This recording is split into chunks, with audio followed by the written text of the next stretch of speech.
Our capital city has been overtaken by violent gangs and bloodthirsty criminals, roving mobs of wild youth, drugged out maniacs and homeless people.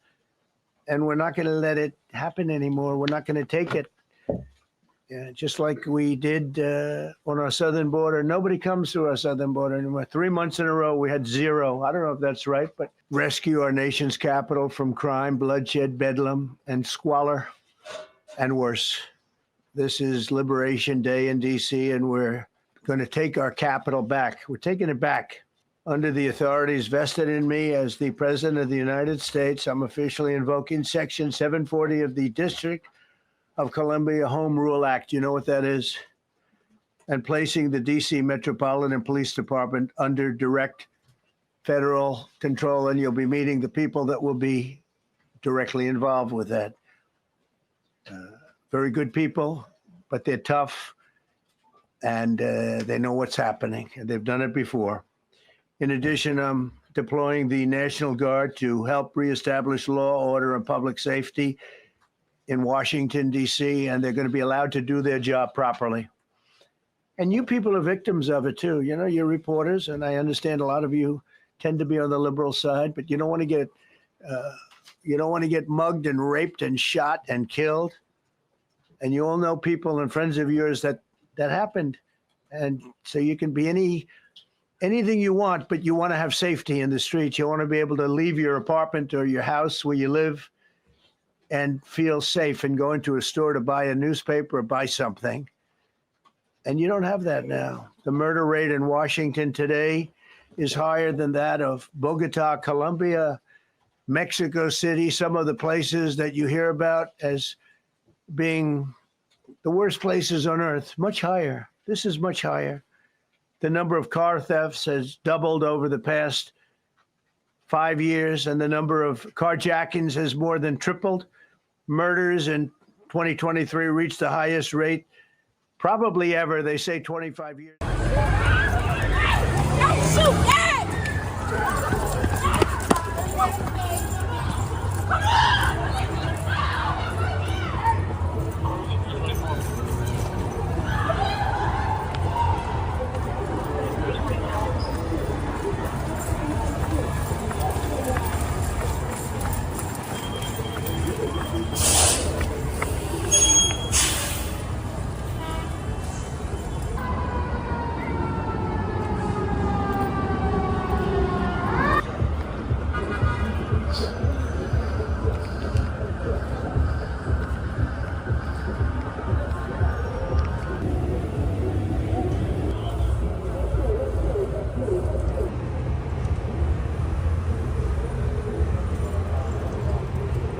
Arrested someone. He's in the car behind me.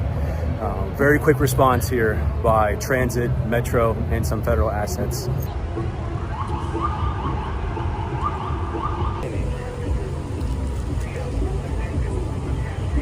So we're down here in Navy Yard, Washington, D.C. We're photographing and filming a large group that was in this park behind me. You can see some of the leftover trash. Close to 100 people were gathered here, and we heard shots fired. I believe it was more than one. It's hard to hear in the moment. We followed police. They arrested a suspect at this place, and they recovered a firearm as well. We have seen an unbelievable amount of assets being thrown at this. You have Metro, Transit, Capitol Police, and multiple federal officials. I've seen FBI, I've seen HSI, I've seen other kinds of park police in the area. They are throwing a massive amount for this specific incident here. It's very obvious that the city has taken a slightly different posture going forwards.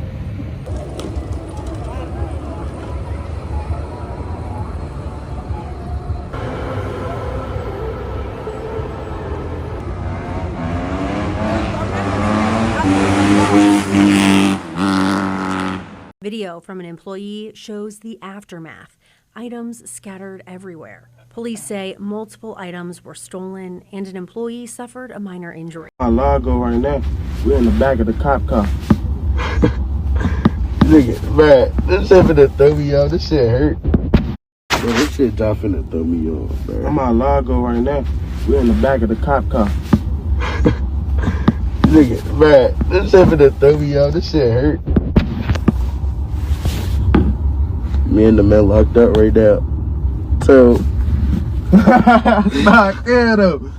Man, I'm keeping the same energy though. I don't give a fuck. Chill. I don't give a fuck, fool. Shit, nothing. If I get let go, I'm doing the same thing again. Give me the other one, bro. Man, give me the other one. Snitch, I'm gonna crush your bitch ass. I wasn't snitching. Snitch, I'm gonna crush you. Dude, I wasn't snitching.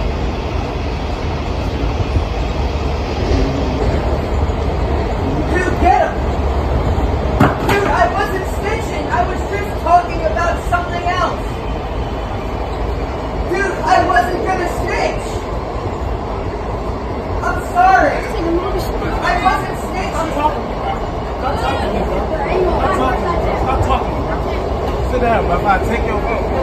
Fuck it. Give me the phone, bro. Give me the phone, bro. Stop it. Give him my jacket back. Get after him. Are you considering taking over the DC police? Is that an option on the table? We're considering it, yeah, because the crime is ridiculous. I could show you a chart comparing D.C. to other locations, and you're not going to want to see what it looks like. Now, we want to have a great, safe capital, and we're going to have it. And that includes cleanliness and it includes other things. We have a capital that's very unsafe. You know, we just almost lost a young man, beautiful, handsome guy that got the hell knocked out of him the night before last. And I'm going to call him now. We wanted to give him a little recovery time.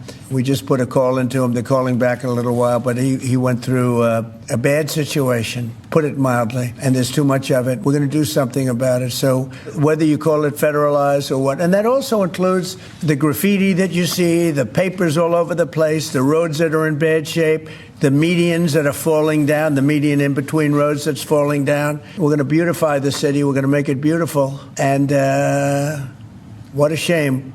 The rate of crime, the rate of muggings, killings, and everything else, we're not going to let it. And that includes bringing in the National Guard, maybe very quickly, too. Yeah, I don't see the problem here. This capital where all the politicians and stuff goes down, you'd think there would be some rules and some regulations there. But you still got people getting mugged. You still got high crime. You still got all these same problems that we seeing in cities with the rest of us. So, I mean, it's got to start from the top down. If that's where they at, and they can get some law and order out there, maybe we'll see some trickle down and see other states start locking in as well. Other states ain't gonna lock you in when you got California. You got a state like California, I think it's over with, man. Yeah, well, that's just California. We ain't got to worry about California. We got to worry about the states where we at. Yeah, I don't see how anyone could be opposed to this. Why would you not want crime to be stopped in a city unless you're a criminal? Some days I feel unsafe going outside. Recent shocking acts of violence have some on alert. A recent fatal drive-by shooting, along with a carjacking and beating in this neighborhood near U Street. Which is insane. I mean, I just live a block this way, so to know that I'm so close to something like that is really terrifying. So we asked residents what they think city leaders should do immediately to improve safety. I feel like it's still very dark. John the Roder says more functioning streetlights would help.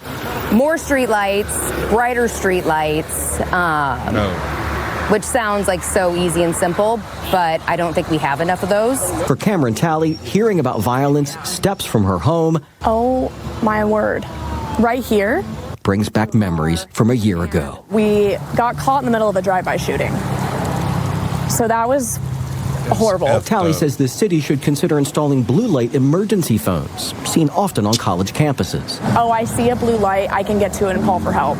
For Dana Richardson, the quickest path to peace on city streets. I think they need to do more about the juvenile crime. He believes young people caught in the criminal justice system need the deterrent of jail time and not freedom while awaiting their fate. I think it's because they keep on letting them go. No deterrent. I got the solution, y'all. Bro was right. I got the #1 solution. Cameras. Lock their ass up, bro. But they got to get a sentence, you know, even if they're young. Like, if you're violent, you know, give him, if he's 14, give him 5, 6, 19, 20. If they commit a murder. No, not for murder. I'm talking about for a robbery. If you commit murder, you got life. Well, they're shooting in the streets. Well, you remember what I said. If you do murder, you should be deported. I'll keep it 100. I do think he's right. The juvenile crime is a problem. And like they keep like, oh, they're juveniles.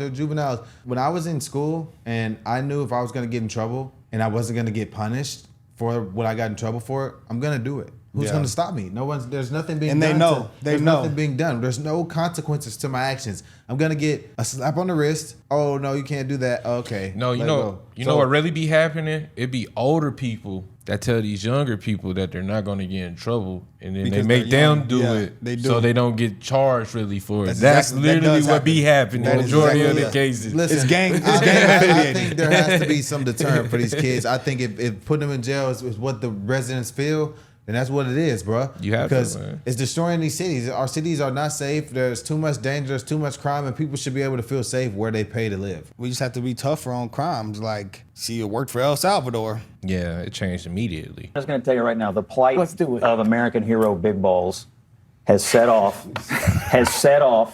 firestorm in the Republican Party. This kid. No, he goes out on the street. Just infiltrated all of our information. He protects a woman from being attacked by a roving street gang, and he had the crap kicked out of him. And, we had a congressional intern murdered not too long ago. I'm just telling you, Republicans right now have about had it with the violence and the idea that you can't even walk around D.C. right now without getting attacked by street gangs. Don't we have laws on the books already? 400 carjackings, they're not being enforced. It's interesting that him saying that we're tired of seeing violent crimes in cities and people have an adverse reaction to that. How? Like what do you guys say? Oh yeah, there's laws on the books. Woo woo woo. Cool, but it's not being enforced. Whoa. It's bright right there. Was that thunder? That was lightning for sure. God. Wow, the other side must be storming. Look, we see blue. Yeah, that's kind of like something blew up. That's insane. Okay.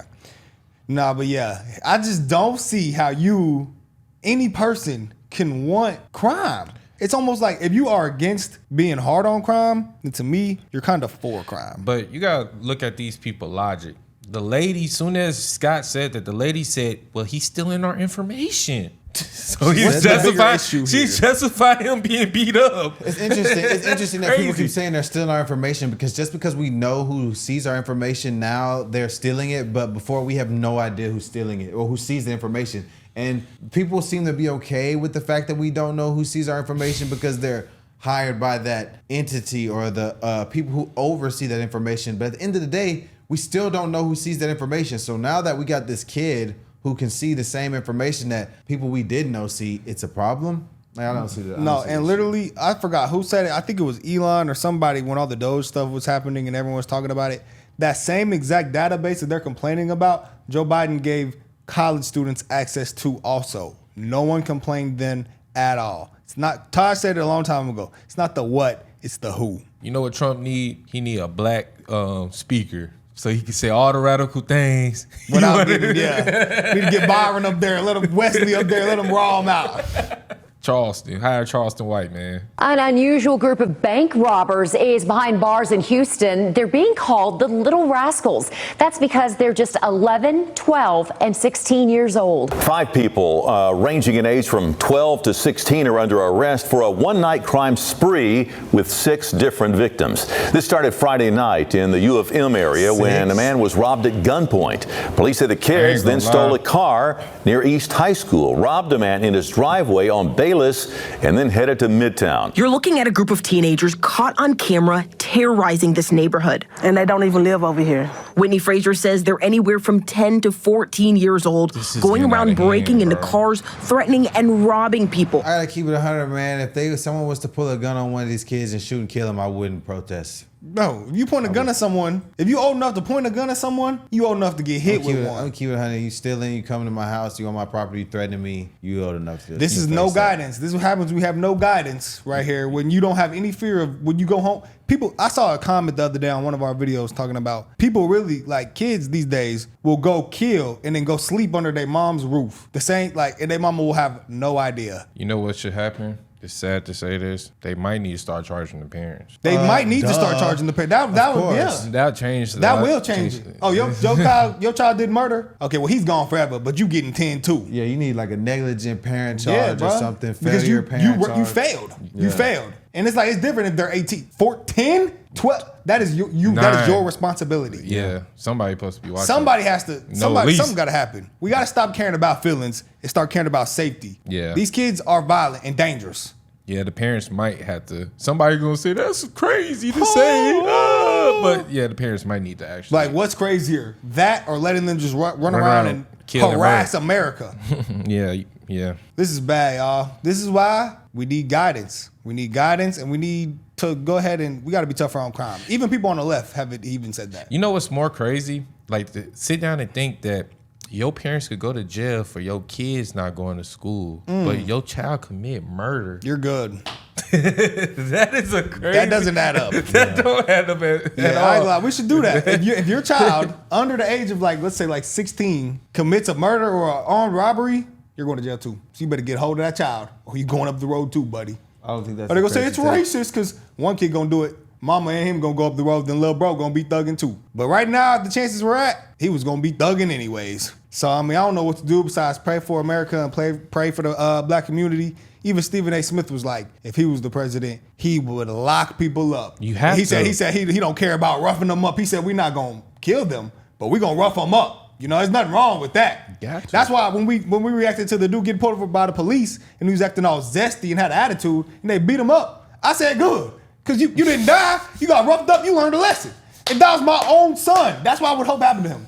That's why I would hope the police, if my own son got pulled over by the police and he was acting bad to them, I would hope the police beat his ass. Oh, wow. I would. Not kill him, but I want him to beat his ass. So you learn a lesson. Wow. How do you learn a lesson? From getting whooped. Obviously, your mama not whooping you. Your daddy not whooping you. So somebody got to do it.